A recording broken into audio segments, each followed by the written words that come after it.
आप देखिए दोस्तों, आपका हमारा अपना अक्षय यूट्यूब चैनल। दोस्तों वीडियो के चैनल को अक्षय शुरू कर दें। तो कल हमने एक वीडियो में रहमतुल्लाह ने बोला था कि जो इंडिया और चाइना की वार हुई थी ना, उसमें इंडिया ने पहले हमला किया था। मैंने कहा कि भाई मुझे इसकी पूरी डिटेल का नहीं पता, तो मैं इस पर बात नहीं करना चाहता। तो आज खान सर की इसके पर पूरी डिटेल के साथ वीडियो है, किसने हमला किया था, क्या सूरत बनी थी। पहले देखते हैं दोस्तों वीडियो, फिर इस पर बात करते हैं। जय हिंद। आज समझते हैं हम लोग 1962 के जो इंडो चाइना वार, जिसे इंडो साइनो वार कहा जाता है, उसमें भारत ने क्या क्या गलतियां की थी। देखिए, जिस तरह से इंडिया को इंडिया के रहने वाले को इंडियंस कहते हैं, आयरलैंड के रहने वाले को आयरिश कहते हैं, पाकिस्तान में वाले को आतंकवादी कहते हैं, उसी तरह चाइना में रहने वाले को साइनो कहते हैं। तो साइनो इंडिया वार 1962 में हुआ था। उसमें कई गलतियाँ थी। पहली की, जवाहरलाल नेहरू को लग रहा था कि चाइना युद्ध नहीं करेगा। अब चाइना फुल टू प्लान में था युद्ध करने का, ये युद्ध टाल रहे थे। और ये युद्ध की घोषणा जानते हैं कहाँ की थे? नेपाल में जाके। क्योंकि ये काठमांडू एयरपोर्ट पे उतरे तो मीडिया वालों ने पूछा कि चीनी सेना आपके यहाँ घुस गई है, आप क्या कहेंगे? तो ये कह रहे हैं काठमांडू में रह के कि मैंने आदेश दिया है कि चीनियों को खदेड़ दो। अब चाइना तो चाह ही रहा था कि आप कोई गलती करिए, और नेपाल में है। आप खुद सोचिए कि आपकी खुफिया एजेंसी क्या कर रही है कि आपके देश पर हमला होने वाला है, उस समय आप नेपाल में हैं। और कृष्णा मेनन उस समय लंदन में थे। हाँ भाई, रक्षा मंत्री लंदन में है, प्रधानमंत्री नेपाल में। युद्ध होगा ही, थोप दिया उसने। तो एक तो जवाहरलाल नेहरू की जो नीतियाँ थी उस समय, कहीं ना कहीं तो कहिए कि जवाहरलाल नेहरू अपने रिटायरमेंट के एज में आ रहे थे, और वो चाहते थे एक विश्व शांति का एक संदेशवाहक बनकर यूएनओ के महासचिव बन जाए, जैसे अभी जो त्रिवेली ये आपके एंटोनियो गुटेरस, तो उस समय चाहते। तो कहीं ना कहीं इनकी एक महत्वाकांक्षी भूमिका थी। और गुट निरपेक्ष के संगठन के संस्थापक रहते ये थे। इनके समकक्ष कर्नल नासिर थे, अहमद सुकार्नो और कर्नल मार्शल टीटो, ये लोग थे। तो ये अपने आप की पहचान एक विश्व के बड़े नेता के रूप में करना चाहते थे। इस वजह ये शांत रह रहे थे। और एक इनकी मजबूरी भी थी कि हम लोग हाल फिलहाल में आज़ाद हुए थे, इकोनॉमी नाम की चीज़ नहीं थी, टेक्नोलॉजी कुछ नहीं था। तो एक ये सोच रहे थे कि कहीं ना कहीं इनका भी सोचना एक ठीक था कि नहीं, चाइना से हमें युद्ध टालना है। तो भाई साहब, टालना है तो इसका मतलब क्या हुआ? वो चढ़ जाएगा तो हमको जवाब भी नहीं देना है। और आग में तो घी का काम किए थे हमारे ये भाई साहब। देखिए, कृष्णा मेनन रक्षा मंत्री उस समय के, इनको कोई मतलब नहीं था। पहला जीप घोटाला इन्हीं के समय में हुआ था।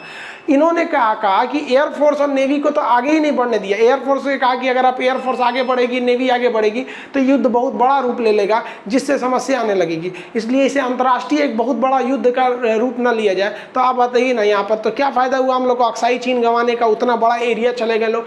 उस समय हमारी एयरफोर्स चाइना की एयरफोर्स से ज़्यादा पावरफुल थी। उस समय चाइना के पास इतनी टेक्नोलॉजी ही नहीं थी कि वो हिमालय पार करके आ जाता। और जब वो तिब्बत पार करेगा, हिमालय पार करेगा, तब वो लद्दाख में घुसेगा। और हम लोग की एयरफोर्स तो आज भी दौलत बेग ओल्डी में जा सकती है सब। उस वक्त भी हम लोग के पास वो अवेलेबल था, लेकिन इन्होंने उड़ने ही नहीं दिया।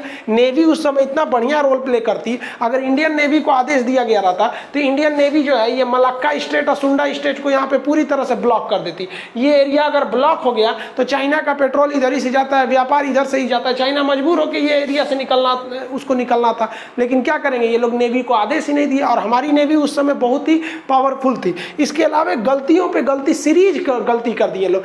चाइना एक और लद्दाख के एरिया में हम लोग युद्ध झेल रहे थे, एक और अरुणाचल प्रदेश में झेल रहे थे। अरुणाचल प्रदेश में तो चाइना ने कब्जा कर लिया था, और बाद में उसने अंतर्राष्ट्रीय प्रेशर में आकर अरुणाचल प्रदेश का कुछ हिस्सा वापस वहां पे गए थे सर। और उसे कहता है दक्षिणी तिब्बत। तिब्बत तो खुद कब्जा किया है 1959 में, और अरुणाचल प्रदेश को कहता है दक्षिणी तिब्बत कहता है। तो यहाँ सीरीज में गलतियां की गई। देखिए, इम्यूनेशन जो थे, गोला बारूद हथियार, वो घट गए थे। अब बताइए, फौजियों के पास 200-250 गोलियां थी सर। अब 200-250 गोली फौजी क्या करेंगे सर? उस समय गोली घट गई थी, जबकि 200-250 गोली तो आदमी रैपिड फायर कर देता है। तो वो उस समय का हालात था। लेकिन अभी देखेंगे तो गोलियों की कोई कमी नहीं है। वो 1962 था। अभी भारतीय सेना को एमुनेशन की कोई कमी नहीं है। पीछे से इसकी सप्लाई लाइन में कहीं नहीं रोका गया है। अब एमुनेशन की कभी कमी आने वाली नहीं है, क्योंकि एमुनेशन की हमारे खुद के ऑर्डिनेंस फैक्ट्रीज हैं सब, जो पीछे सप्लाई लाइन है। 1962 वाली स्थिति तो होने नहीं देंगे। देख लीजिए, अभी गोली की कोई कमी नहीं देगी।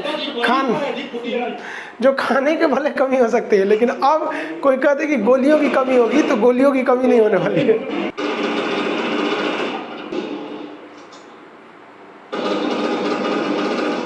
1962 में जब हमारे फौजियों के लिए गोलियां घट गई थी, तो वो बंदूक के आगे जो बैनेट लगा होता है, जिसे हम संगीन कहते हैं, ये बैनेट से लड़ाई लड़ रहे थे सब। सोचिए वहाँ चाइनीज सब धड़ाधड़ पहुँच रहे थे सब, उनकी डिवीजन्स की फौज पहुँच गई थी और हमारी फौज को पहुँचने में काफ़ी समस्या आ रही थी। इसके अलावा जो हमारी फौज झेल रही थी वो बैकअप सपोर्ट को, चाइना के पास आर्टिलरी का बैकअप सपोर्ट बहुत बड़ा था, उनके पास टैंक और तोप पीछे से आर्टिलरी सपोर्ट कर रही थी और हम लोग के पास आर्टिलरी सपोर्ट के लिए कोई नहीं था। और उस समय जो अरुणाचल प्रदेश के एरिया में लेफ्टिनेंट जनरल थे वो जवाहरलाल नेहरू के रिश्तेदार ठहरे थे। अब इनकी एक खराबी क्या थी, लेफ्टिनेंट जो जनरल थे उनको रिपोर्ट किसको करना चाहिए, जनरल को, कि क्या समस्या है, तो डायरेक्ट नेहरू को करते थे। तो एक लैक हो रहा था बीच में, जो अब नहीं देखा जाता है। हाल सोचिए 1962 का क्या था कि जब वो गए थे अरुणाचल प्रदेश स्थिति को देखने के लिए, तो वहाँ देखे कि सैनिक सब बर्फ में धंसे हैं सब, तो वो कहें कि मेरी तबीयत गड़बड़ है, हम जा रहे हैं दिल्ली इलाज करने और आप लोग जब तक स्थिति को संभालिए। वहाँ हमारे ब्रिगेडियर किडनैप हो गए थे गोली खत्म होने की वजह से। और भाई अगर आपकी तबीयत खराब है तो आप एम्स में ना एडमिट होइएगा, वहाँ से आए अरुणाचल प्रदेश में और अपने घर चले गए। लेकिन अभी देखेंगे तो स्थिति उल्टी है। अभी पूरी हमारे वहाँ से थल सेना प्रमुख भी गए हैं, वायु सेना प्रमुख का भी दौरा चल रहा है, CDS की पूरी जिम्मेदारी है। वहाँ खुद मोदी जी भी गए बॉर्डर पर साइड पे देखते हुए। वहाँ पर हम लोगों ने भीष्म टैंक को तैयार कर दिया, अभी बोफोर्स को पूरा बैकअप में रख दिया गया है कि इस बार हम इस बार युद्धक प्रयास में है कि भाई तुम शुरुआत करो, अब हम नहीं छोड़ेंगे। आप इसका देखें भी, जो हम लोग का जून में जो घटना हुआ था 15 जून की मिड रात में, तो हमारे 20 जवान वीर गति को प्राप्त हुए। हम लोग ने चाइना के उस समय 40 से ज़्यादा जवानों को मार दिए थे। चाइना ने भले नहीं बताया तो उसका मतलब नहीं, लेकिन अभी हमारी तैयारियां सही चल रही है। 62 युद्ध की जो हमसे सबसे खतरनाक भारत से गलती हुई थी वो उसके साजो सामान की। हमारे पास ठंड में रहने के लिए इस तरह के कपड़े चाहिए नहीं थे, सामान्य वर्दियां थी। हमारे पास जूते चाहिए थे, आर्मी के बूट प्रोफेशनल, जबकि हमारे पास कैनवास का शूज था जो कपड़े के होते हैं। अब सोचिए इसमें बर्फ में हमारे सैनिक, ठंड से कई सैनिक शहीद हो गए साहब। उनके पास सोने के लिए टेंट नहीं था, वो पेड़ के नीचे सोया करते थे लोग। अब बताइए इन लोग के पास कपड़ा नहीं था 1962 में, और चाइना को ये बात बखूबी पता थी कि भारत की स्थिति क्या है उस वक्त, इसलिए वो चाइना ने जानबूझ के अटैक किया। अब नेहरू जो थे वो डिफेंसिव मूड में थे। उस वक्त हम लोग के सामने एक मजबूरी भी थी, हालांकि अब ऐसी स्थिति नहीं है। हमारे सेना के पास साजो सामान की अब कोई कमी नहीं है, और बर्फ में लड़ने की तो एक अच्छा सा हम लोगों ने 1984 में ऑपरेशन मेघदूत में और 99 में कारगिल में तो अच्छा खासा प्रयास कर लिया है। और अभी आर्मी के पास उस समय जो टेंट की कमी देख रही थी, अब टेंट की कोई कमी नहीं है। आप अगर NCC किए होंगे या फिर आर्मी में गए होंगे तो इस तरह के टेंट आप लगाए होंगे। ये टेंट 10 से 15 मिनट में लग जाते हैं, इसके पार्ट बाई पार्ट आते हैं, खुल के लग जाते हैं सब ये। और ये टेंट लगा सकते हैं, और ठंड के दिन में लगाने के लिए एक स्पेशल टाइप का टेंट है, ये किसी भी तरह के ठंड को अंदर आने नहीं देता है। और उस समय हमारी जो सप्लाई लाइन काट दी गई थी चाइनीज आर्टिलरी की वजह से, तो हमारे सैनिकों के पास खाना नहीं पहुंच गया था। वो बेचारे भूखे पेट कैसे लड़ सकते हैं। वो भी एक कहावत भी कहा जाता है कि सेना कितना आगे जाएगी ये उसके डिपेंड करता है पेट में कितना अनाज है। तो अभी क्या है कि हर बटालियन के पास अपनी जो पर्सनल कुक और सप्लाई लाइन है वो उसको एनफ रखा जा रहा है कि भाई अगर हम लोग के पास अगर कहीं कनेक्शन कट भी जाता है तो कम से कम खाने का कनेक्शन ना कटे। और खाने को भी हम लोग इन्वायरमेंट के हिसाब से देते हैं अब आर्मी में, कि कहाँ कैसा माहौल है उस हिसाब से खाने को बढ़िया दिया जाए। हालांकि देखेंगे तो अभी चाइनीज मीडिया ने कहा था कि भारतीय सेना को खाना नहीं मिल पाता है। अजब हाल है, भारतीय सेना को खाना नहीं मिलता है। कभी किसी पंजाबी से मिलिए वो बिना घी या लस्सी या छाछ के पीवे नहीं करेगा, सोचिए जितना तो 3 टाइम खाता है और उतना नाश्ता कर जाएगा सब। अब इसको लगता है खाना नहीं मिलेगा। हालांकि एक बार हम लोग इसका खामियाजा भुगते थे। लोग कब भुगते थे, तो सेकेंड वर्ल्ड वार में। सेकेंड वर्ल्ड वार में हमारी फौज जो थी ना वो लड़ रही थी जापान वार में, तो हम लोग तो गुलाम थे। अब ब्रिटिशर्स हमको ले गए थे, तो हमारी फौज जो थी आसाम रेजिमेंट जा रही थी तो जापान वार में। तो जापान ने क्या किया ना, इंडियन आर्मी की सप्लाई लाइन काट दिया। अब सप्लाई लाइन काट देने से अनाज नहीं पहुंच पा रहा था, तो उनके पास जो स्टोर में था, तो हमेशा सप्लाई लाइन को मेंटेन रखना चाहिए। तो उस युद्ध में क्या हुआ, एक बदरू राम थे, एक सिपाही थे बदरू राम, जापान वार में शहीद हो गए, तो मर गए जापान युद्ध में बदरू राम। लेकिन जो उसका रेजिमेंट की डिपार्टमेंट का काम था उसको नाम काट देना चाहिए ना कि हमारा एक जवान शहीद हो गया, तो नाम नहीं काटा। अब जब नाम नहीं काटा तो जो सप्लाई आती थी वो अनाज की हर इंसान के हिसाब से आता है कि भाई कितना अनाज चाहिए, तो उतना अनाज आता था। अब बदरू राम शहीद हो गए थे, उसका अनाज आ ही रहा था, पीछे से आ रहा था, और इसी भी जापानियों ने क्या किया, सप्लाई लाइन काट दिया। तो जो खाना था वो तो सप्लाई आ ही नहीं पाई। अब ये लोग भूखे रह गए। तो जब गोदाम देखा गया खाने का कहाँ है, तो उसमें देखा गया कि बहुत अच्छा अभी 1-2 हफ्ता का अनाज बचा हुआ है। वो अनाज किसका था, वो बदरू राम का हिस्सा था, वो बार बार वहीं बच जा रहा था, तो उससे खाना किया गया। फिर उसके बाद से युद्ध करके सप्लाई लाइन खोली गई, बाद में इंडिया आर्मी आगे बढ़ी थी। तो ये असम रेजिमेंट का गाना भी है, बदरूराम का बदन जमी के नीचे है तो हमें उसका राशन मिलता है। तो ये असम रेजिमेंट का है। तो खाना नहीं रुकना चाहिए सप्लाई लाइन को ले। तो सप्लाई लाइन भी अभी देख रहे हैं तो हेलीकॉप्टर से इंडियन नेवी, एयरफोर्स सब वहाँ पहुँची है सप्लाई लाइन के लिए। आप सोचिए 1962 में हम लोग की स्थिति कितनी खराब थी। हम लोगों ने जानबूझ के अरुणाचल प्रदेश में और लद्दाख के एरिया में सड़कें नहीं बनाई थी, इस तरह की सड़कें नहीं। अब आप कहेंगे कि क्या पैसे नहीं थे या टेक्नोलॉजी नहीं थी, गलत बात है। उस समय हमारी सोच ये थी, सोचिए कि अगर हम सड़क बना लेंगे ना तो चाइना युद्ध करेगा तो उसको आने में आसानी होगी, उससे अच्छा सड़कें मत बना, चाइना घुस नहीं पाएगा। हद है भैया यहाँ पर, उस समय की स्थिति सोचिए। और अभी चाइना से जो मेन विवाद शुरू हुआ है ना, वो सब कुछ लेके इस सड़क को लेकर हुआ है। जब से गवर्नमेंट जो है BRO को पावर दिया हुआ है, बॉर्डर रोड ऑर्गेनाइजेशन, ये एकदम चीन के बॉर्डर एरिया तक अपनी सड़क को बनाते जा रहा है। मेन कलेश तो इस सड़क को ही लेके हुआ था। अब जब विवाद हो गया सड़कें को लेकर तो सड़क रुकेगी क्यों? अब तो पूरे इंडिया में सड़क को, बॉर्डर रोड ऑर्गेनाइजेशन को हर जगह सड़क बनाना है। और ये जो नेपाल ने जो बोला था काला पानी के लिए, वो भी तो विवाद सड़क को ही लेके हुआ था। यहाँ नया सड़क की उद्घाटन में पहुंच गए थे राजनाथ सिंह, जिस वजह से वो नया विवाद खड़ा कर दिया था। तो उस समय की ये भी गलती थी। अब ऐसी समस्या नहीं है। अब आप खुद देखिए ना कि जो गलवान के एरिया में जहाँ विवाद हुआ है, वहाँ स्पांगुर लेक के एरिया में उसके पीछे जो स्ट्रिप्स हैं वहाँ पर हमारी आर्टिलरी गन्स वहाँ पहुँच गई हैं, सड़क अच्छे होने के वजह से ही, तभी तो वहाँ आराम से पहुँच चुके हैं सर। और एयरफोर्स भी सड़क के टूटने की स्थिति में एयरफोर्स भी बैकअप में है, वो अपनी रसद सामग्री को पहुँचाने के लिए। अभी जो चाइना से विवाद चल रहा है वो मेन शुरुआत इसी इंफ्रास्ट्रक्चर को लेकर हुआ था, जो उस समय बहुत ज़्यादा कमज़ोर था। जबकि अभी देखेंगे तो हमारी पूरी आर्मी पूरी तरह से तैयार है कि भैया तुम रहो, हम देखते हैं तुम्हारा। हमारी आर्मी की 25,000 फौज महज 15 किलोमीटर पीछे खड़ी हुई है कि आप बस आदेश दीजिए, हम लोग आधा घंटा के अंदर पहुंच जाएंगे। उधर चाइना भी रेडी खड़ा हुआ है, तो हम लोग भी खड़े हैं। तो 62 की स्थिति नहीं है।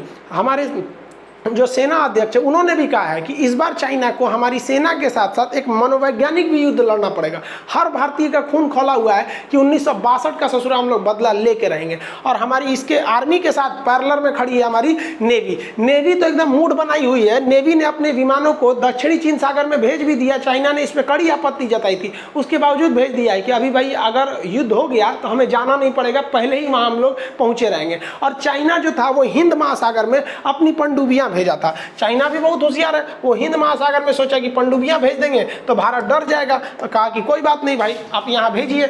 चाइना की जो पनडुब्बियां थी यहाँ पे मलेशिया, यहाँ पे मालदीव के पास या फिर पाकिस्तान या हिंद महासागर में, तो हमारा जो नेवी का विमान है P-8I पोसाइडन जो है, ये पनडुब्बी हंटर इसे बोलते हैं, सबमरीन हंटर, इसने डिटेक्ट कर लिया। अब चाइना परेशान है, यार हम पनडुब्बी इसीलिए यूज करते हैं कि कोई उसको देखेगा नहीं, ये पानी के अंदर घुस जाती है। फायदा क्या जब हमारे विमानों ने उन्हें ट्रैक कर लिया। तो ये भी एक अच्छी खबर है हमारे लिए। और P-8I से समझौता हो ही गया है। और एयरफोर्स तो भाई अपने राफाल को पहुंचा दिया है, एंटी एयरफील्ड वहां गन लगा के रख दिए गए हैं। इस बार हर तरह से धोना है। और नेवी की रोल इस बार महत्वपूर्ण होनी चाहिए, क्योंकि नीचे से चाइना का जो ऑयल शिपिंग लाइन है, मर्चेंट लाइन है, उसको काटना बहुत ज़्यादा जरूरी है। क्योंकि उसकी अर्थव्यवस्था को अगर हम लोग नहीं धोएंगे ना तो फिर वो आगे बढ़ते जाएगा। उसकी इकोनॉमी बहुत तगड़ी हो गई है चाइना की। देखिए इस बार के युद्ध अगर होता है तो चाइना को भारत के राष्ट्रवाद का भी सामना करना पड़ेगा।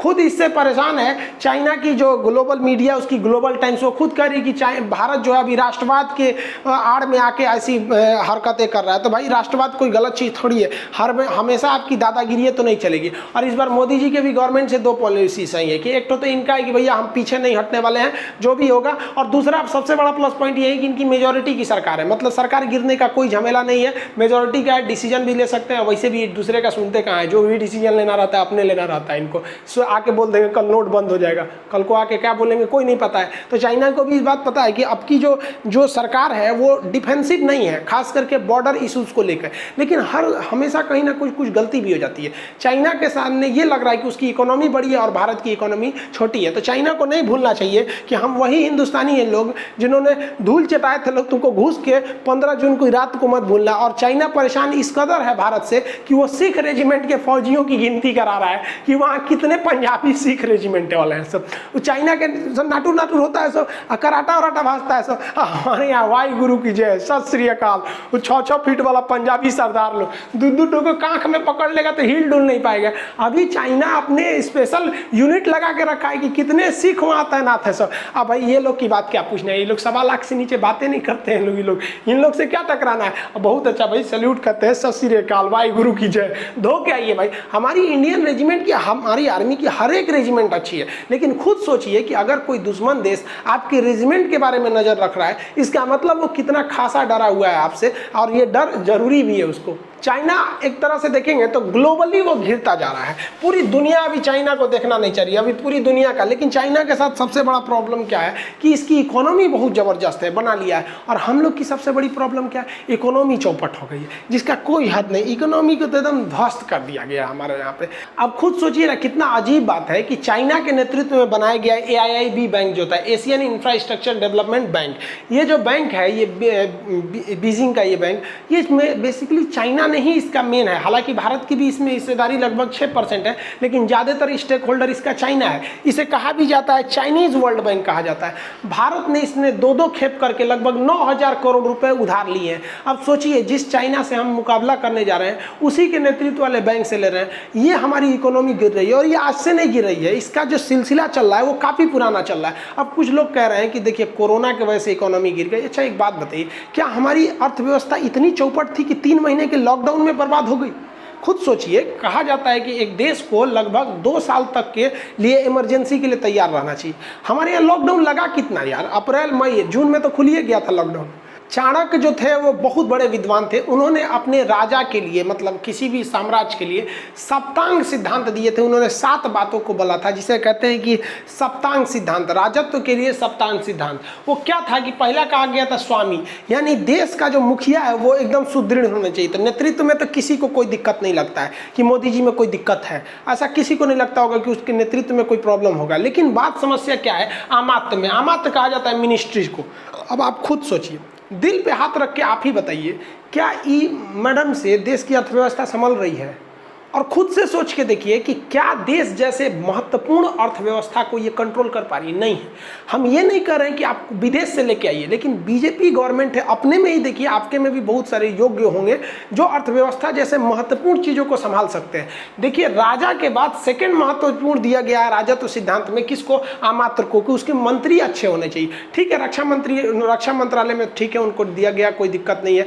विदेश मंत्रालय जयशंकर देख लेते, वो भी सही नहीं, बट इनसे नहीं संभाल पाता है अर्थव्यवस्था। नहीं तो फिर वही कहेंगे लोग, जब एकदम चौपट हो जाएगा तो कह देंगे यहाँ के कुछ नहीं, 2 मिनट का press conference, this is an act of God. 2 minute में घुसिया जाती है, इनसे कोई सवाल पूछ देता है तो। जनपद होता है, जनपद मतलब क्या होता है? कंट्री। कंट्री के लिए हमारा मार्केट होना चाहिए। हमारा मार्केट पूरी दुनिया में अभी सबसे इमर्जिंग मार्केट है हमारी मार्केट में, तो इसमें हमारे यहाँ कोई कमी नहीं है। अब दुर्ग, दुर्ग मतलब होता है इंफ्रास्ट्रक्चर। इंफ्रास्ट्रक्चर को ही लेकर तो सारा बवाल खड़ा हो गया। हम लोग अपना इंफ्रास्ट्रक्चर डेवलप कर रहे थे, गलवान तक में बना रहे थे, दौलत बेग ओल्डी में एयरपोर्ट बना लिए थे, सारा बवाल तो इंफ्रास्ट्रक्चर को लेके हो गया हमारे यहाँ। उसके बाद होता है कोष।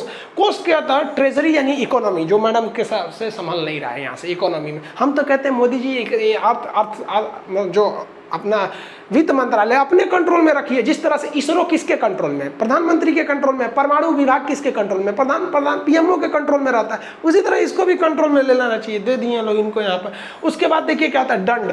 दंड मतलब क्या चीज़ है भाई साहब? जो दंड देता है आर्मी या फिर जो एडमिनिस्ट्रेटिव बॉडी है वो अच्छे रहना चाहिए। तो इसमें तो किसी को डाउट ही नहीं है भाई साहब कि आर्मी हमारी कुछ मतलब कहीं से भी कमजोर है, तो आर्मी से कोई दिक्कत नहीं है। लास्ट आ जाता है आपका मित्र। इसके क्या होता है कि हमको कहाँ से आपको मोटिवेशन कंसल्टेंसी या कहाँ से मिल रहा है? जैसे अभी हमको इजराइल भी सपोर्ट कर रहा है, अमेरिका भी सपोर्ट कर रहा है। तो ये सब एक राजा के सप्तांग सिद्धांत होते हैं जो भारत से ही आया है। लेकिन अभी अगर देखेंगे तो इकोनॉमी अच्छे दौर से नहीं गुजर रहा है, जो बहुत गलत बात है, क्योंकि अगर इकोनॉमी टूटती रही तो चाइना इसका फायदा उठा लेगा। और वो जान रहा है कि भाई अगर इकोनॉमी टूट गया, वहाँ चाइना की इकोनॉमी देखिए, इकोनॉमी में तो हम दोनों का कोई कंपेरिजन नहीं है, बहुत आगे निकल चुका है।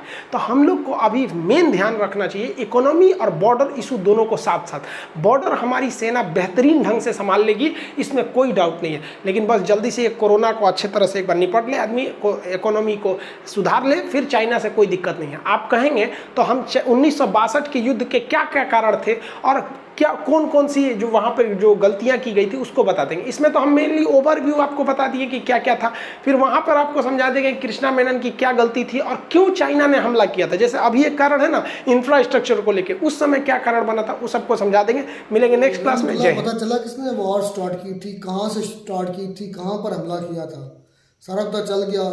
और इंडिया क्यों ये वॉर हारा था इसका भी पता चल गया। इसमें आप जितनी वजूहात खान सर ने बताई। पहली बात यह है कि चैनल स्टार्ट की थी, इसके अब रीज़न भी आपको कुछ मालूम हो गई, और कहाँ से स्टार्ट की थी, किसने की थी, ये क्लियर है। कि जो चाइना का ये सब बात तो मुझे पहले से ही पता है। जो चाइना चाइना करता है ना, चाइना साथ वाली जो कमज़ोर कंट्री है उनको समझता है कि ये मेरी मलकियत है और मैं जब दिल चाहे जो है इस पर कब्जा कर लूं। सबसे पहले दो बातें, एक बात तो ये खान साहब ने पाकिस्तान को कहा जिस तरह इंडिया के अंदर बसने वाले लोगों को इंडियंस कहते हैं, चाइना के अंदर बसने वाले लोगों को साइनो बोलते हैं, ये कि साइनो इंडो वार, तो उन्होंने फिर पाकिस्तान का हवाला दिया, पाकिस्तान में बसने वाले लोगों को आतंकवाद कहते हैं। हम आतंकवादी लगते हैं आपको, तैसे करता है पाकिस्तान में बसने वाले, मतलब जिसमें 24 करोड़ के 24 करोड़ दहशत गर्द है नहीं, 100 में से अगर बल्कि 1000 लाखों में से अगर एक है तो उसको हम पूरी कंट्री को नहीं, लाखों को नहीं कर सकते, या तुम भी दहशत गर्द उसकी वजह से। 139 एंटिटीज़ है ना, 139 को डिवाइड कर लो 25 करोड़ पर, आज जो फिगर आएगा वो रेशो बल्कि निकाल लो, डिवाइड कर रेशो निकाल लो, कितनी रेशो बनती है। कुछ भी इस चीज़ से गुरेज करें। आपके चैनल को बड़े लोग देखते हैं, बड़े स्टूडेंट देखते हैं, जब आप हमारे सबको डिक्लेयर करें, एक आम थोड़ा सा मेरे जैसा अनपढ़ जा बंदा भी, अनपढ़ सा जो बंदा है जिसको कोई नॉलेज भी नहीं है, जो भी कायदे का अलिफ का भी आधा हिस्सा पढ़ा है, अलिफ कायदे के अलिफ का भी आधा हिस्सा पढ़ा है, उसको भी ये चीज़ समझ आ रही है कि मैं अपने बच्चों को जो नफरत सिखाऊंगा ना, और बल्कि ये समझ जाएंगे ये बच्चे कि अगर मैं आतंकवादी कंट्री पूरी को कह रहा हूँ तो मैं झूठ बोल रहा हूँ। क्योंकि झूठ बोल रहा हूँ इसलिए क्योंकि ये सारे आतंकवादी तो नहीं ना हो सकते, ठीक हो गया। और रेशो निकाल लो, आपको लाखों करोड़ों में रेशो मिलेगी।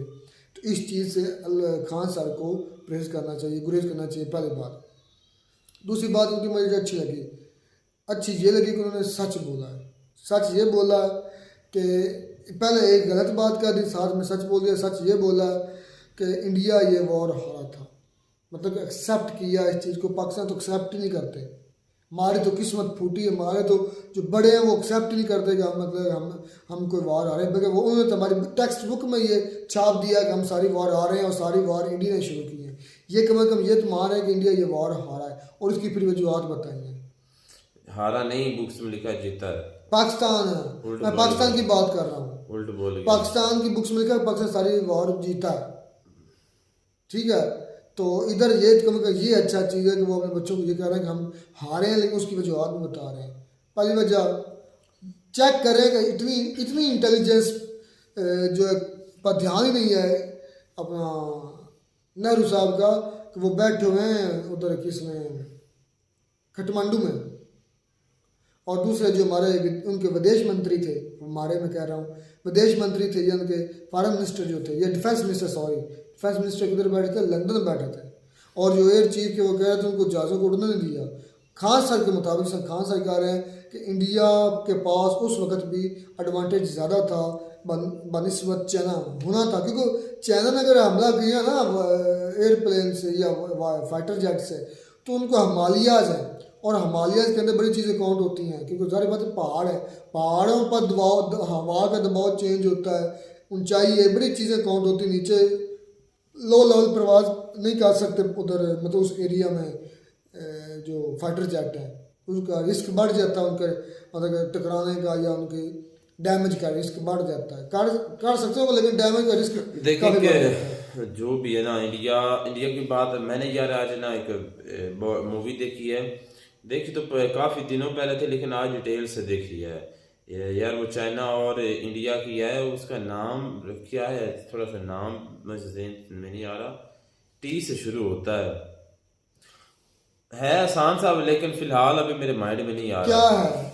मूवी है। अच्छा। तो उसमें मैंने मूवी से आज ना देखा है कि वहाँ पर जो चाइना है ना वो इंडिया के इलाके कब्जाने की कोशिश करता है, लेकिन जो इंडियन सोल्जर हैं वो दोबारा से बिल्कुल आज जो खान सर ने बात की ना बिल्कुल इसी तरह ही उनको पीछे से परमिशन नहीं मिलती आर्टिलरी जो है वो यूज़ करने की।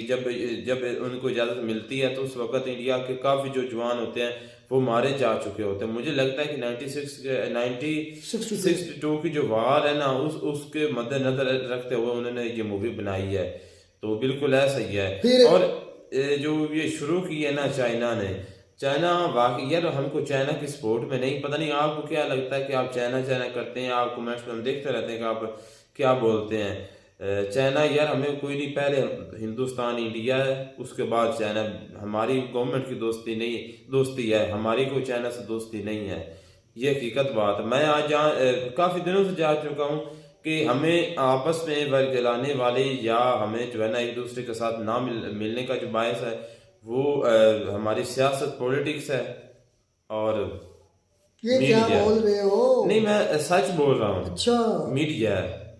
और देखें कि लोगों में इख्तिलाफात, आप पाकिस्तानी फिर लोगों के एक वजह वजह ये बताई, फिर वजह उन्होंने बताई कि हमारे पास टैंक्स, जूते, एमुनिशन, काफ़ी वजूहत बताई। उन्होंने कहा कि उस वक्त सारी बात है 1962, अभी इंडिया को आज़ाद हुए कितने 15 साल हुए होंगे, तो इंडिया उस वक्त सारी बात है थोड़ा सा अपने आप को स्टेबल करने की कोशिश कर रहा था, और जिसको वार हुई उन्होंने कहा हमारे पास ना टैंक थे, क्योंकि ये हुई है हिमालय सियाचिन इस साइड में हुई है, ये बड़े पहाड़ों ठंडे के इलाके हैं। ठंडे इलाके में हुई है। और उन्होंने कहा कि कितने ही हमारे जवान जो हैं वो ठंड में, वो जो जूते दिखाए हैं खान साहब ने, वो तो मैं कहता हूँ इधर सर्दी हो ना वो कपड़े के जूते वो तो काफी इधर नहीं पहने होते हैं। जाते, ये वो मैदानी कपड़े के इलाकों जूते में। इधर मैदानी इलाकों में नहीं पहने जाते। हालांकि तो ज़्यादा से ज़्यादा कम भी टेम्परेचर हुआ है 5, 7, 8 इस नीचे नहीं जाता। हाँ बस इतनी 5 तक गया, 5 से भी कभी कभार ही है 7, 8, 10 यहाँ तक चलता है, इससे नीचे नहीं आता। तो वहाँ पर तो माइनस में टेम्परेचर हाँ, चलता तो है। और वो जो जूते दिखा रहे थे वो तो इधर उनमें ठंड लगी थी। मैं कहता हूँ फिर जिगरे और ये इंडियन कैसे? सोल्जर के जो उधर पहन को लड़ते रहे फिर लड़ते रहे। एक मिलिट्री है एक कंट्री के, तो उनके शूज जो है मैं भी देख कर हैरान हो गया हूँ कि ये उनको कैसे शूज दिए, और फिर इतने ठंडे इलाके और में। लापरवाही, नेहरू साहब की इतनी लापरवाही। यार देखिए, अच्छा इनके जो शुरू के जो कुछ नेता जो थे ना वो भी हमारे तरह ही थे। अब आप कह रहे हैं कि जो उनके वजीर डिफेंस थे वो लंदन बैठे हुए थे, और खुद नेहरू साहब किसी और काठमांडू वो नेपाल है क्या है कि भूटान, नेपाल मेरे से वहाँ उसकी सिटी है, वहाँ पर बैठे हुए थे। मुल्क खुद जो है वो लगा हुआ है, जंग की सूरत में है, उनको गाइड करने की बजाय आप कहीं पर बैठे हुए हैं। तो हमारे भी ऐसे ही हैं। ये बिल्कुल बात खान साहब की सही है कि वो हो सकता है उस वक्त रिटायरमेंट के दौरानिए के अंदर हो और वो दुनिया से एक पीस अवार्ड लेना चाहते हो, ये भी हो सकता है। या ये भी चाहते हो कि वो चाहते ना जंग हमारे कहीं किस तरीके से इंडिया चाइना के साथ लगे। लेकिन जब एक ने हमला कर दिया, घर में घुस आया, तो उसको डिफेंड तो करना आपका हक है ना। चोर ही है तो घर घुस आता है तो क्या उसके ठीक है उनके पास फायर, आप जितने जोगे हैं आपको पता चलेगा घर में आ गया, आप अभी चौकन्ना हो गए हैं, तो आप कुछ तो कुछ ना आपको तो फिर आपको भी करना पड़ेगा ना। बिल्कुल ऐसे ही जब आप घर में घुस कर आपको मारता है तो जितना भी बुजदिल हो ना वो सामने से मतलब पलट कर वार ज़रूर करता है, और करना भी चाहिए। और आज की फिर सिचुएशन बताई है खान साहब ने कि आज हमारे पास एमुनिशन भी बहुत है, हमारे पास पनडुब्बी भी बहुत है, हम तो अब हमारे पास ऐसे ऐसे फाइटर जेट ऐसे सिस्टम है जो सब मरीन को पानी के अंदर से पता चला लेते हैं कहाँ चल रही है। उन्होंने बल्कि एग्जाम्पल भी दी है। तो आज अगर इंडिया चलने की वार, जो खुदा ना करे ऐसा हो, खुदा ना करे ऐसा हो, लेकिन अगर suppose to be just 1 minute के लिए सपोज कर लेते हैं कि वार होती है, तो आज बहुत मुश्किल होने वाला है। क्योंकि उस वक्त आई थिंक दोनों कंट्री न्यूक्लियर पावर पल बात नहीं थे। दूसरा इंडिया उसको तो जद्दोजहद में था, तो और हमला चाइना कर दिया, वो तैयारी के साथ हमला किया।